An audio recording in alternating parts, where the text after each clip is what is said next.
السلام علیکم۔ آج ہم ایف ایس سی طبیعیات کے کچھ بہت ہی دلچسپ موضوعات پر بات کریں گے۔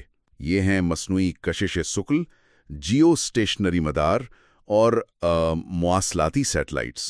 یہ ایسے تصورات ہیں جو ایف ایس سی کے طلباء کے لیے اہم تو ہیں ہی، لیکن ہماری جدید ٹیکنالوجی میں بھی ان کا بڑا کردار ہے۔ بالکل۔ السلام علیکم۔ اور یہ جاننا واقعی بڑا حیران کن ہے کہ فزکس کے جو اصول ہیں وہ کیسے ہمیں خلا میں جانے اور پوری دنیا میں رابطہ کرنے میں مدد دیتے ہیں۔ تو آئیے سب سے پہلے مصنوعی کشش ثقل کی بات کرتے ہیں۔ خلا میں وزن نہیں ہوتا، ویٹ لیسنس جسے کہتے ہیں۔ یہ خلا بازوں کے لیے مسئلہ کیوں بنتا ہے؟ اور یہ جو مصنوعی کشش ثقل ہے، یہ اس کا حل کیسے ہے؟ جی، یہ بہت اہم سوال ہے۔ دیکھیں، جب آپ لمبے عرصے تک خلا میں رہتے ہیں نا، تو وزن نہ ہونے کی وجہ سے انسانی جسم پر اثرات پڑتے ہیں۔ خاص طور پر ہڈیاں کمزور ہو جاتی ہیں، پٹھے بھی کمزور پڑنے لگتے ہیں۔ تو مصنوعی کششیں ثقل کا جو آئیڈیا ہے وہ اسی لیے ہے کہ خلا میں رہتے ہوئے بھی وزن کا احساس پیدا کیا جا سکے، اچھا، گھمایا جائے۔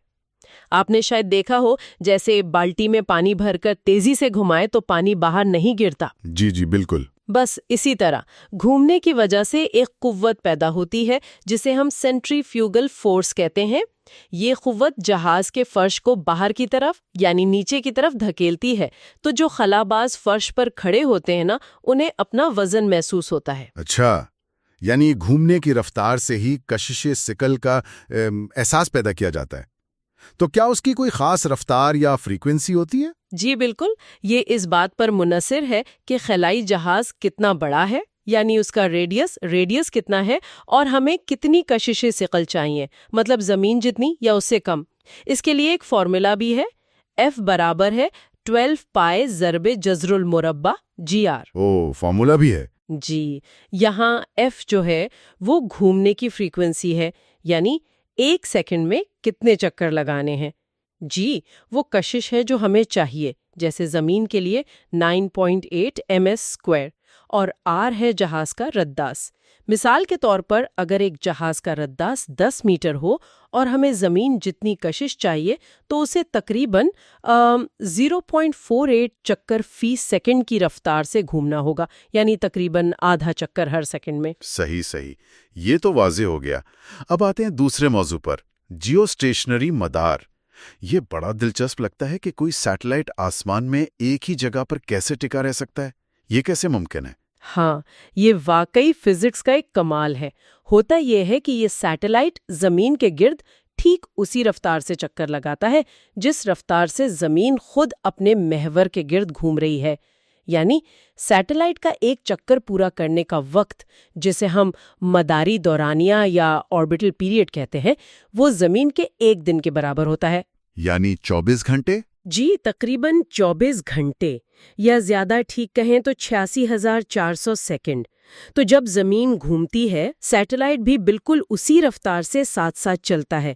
اس لیے زمین سے دیکھنے والے کو لگتا ہے کہ وہ حرکت نہیں کر رہا، ایک ہی جگہ پر ہے۔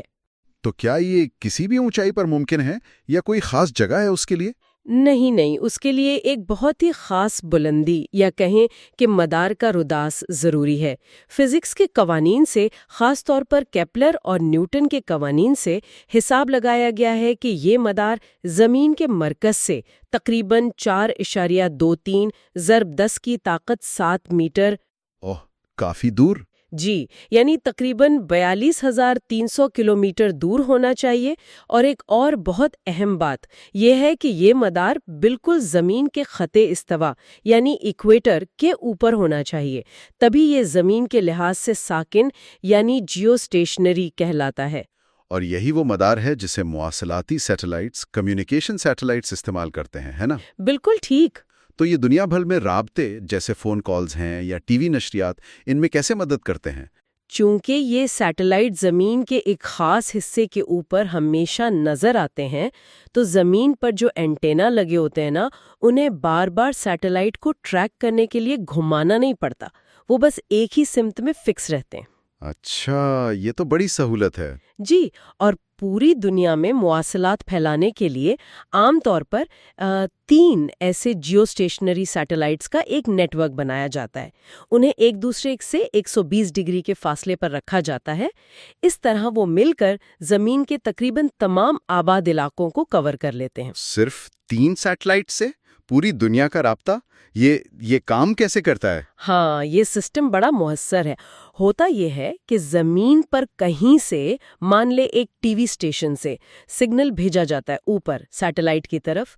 سیٹلائٹ اس آنے والے اکثر کمزور سگنل کو پکڑتا ہے، پھر اسے بہت زیادہ طاقتور بناتا ہے، ایمپلیفائی کرتا ہے۔ اس کام کے لیے اکثر مائکرو ویو فریکوینسی استعمال ہوتی ہے، اور پھر اس طاقتور سگنل کو زمین کے دوسرے حصوں کی طرف جہاں اسے پہنچانا مقصود ہے وہاں منتقل کر دیتا ہے۔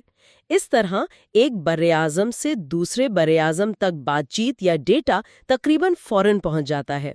تقریباً فوراً؟ کوئی تاخیر نہیں ہوتی؟ ایک بہت معمولی سی تاخیر ہوتی ہے، کیونکہ سگنل کو بہت لمبا فاصلہ طے کرنا پڑتا ہے، خلا تک جانا اور پھر واپس آنا۔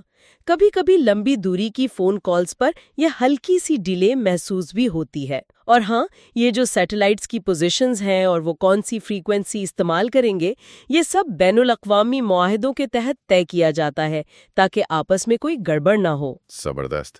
تو آج ہم نے سمجھا کہ مصنوعی کشش ثقل کیسے گھومنے سے پیدا ہوتی ہے، جیو اسٹیشنری مدار کیسے زمین کی گردش کے ساتھ بالکل قدم سے قدم ملا کر چلتے ہیں، اور کیسے مواصلاتی سیٹلائٹس انہی مداروں کا استعمال کر کے ہمیں پوری دنیا سے جوڑتے ہیں۔ کال لیے اب آخر میں خاص طور پر ایف ایس سی کے طلباء کے لیے، اگر انہیں امتحانات کے لیے ان موضوعات کی تیاری کرنی ہو تو کن خاص باتوں پر زیادہ دھیان دینا چاہیے؟ جی، چند نکات ہیں جو اہم ہیں۔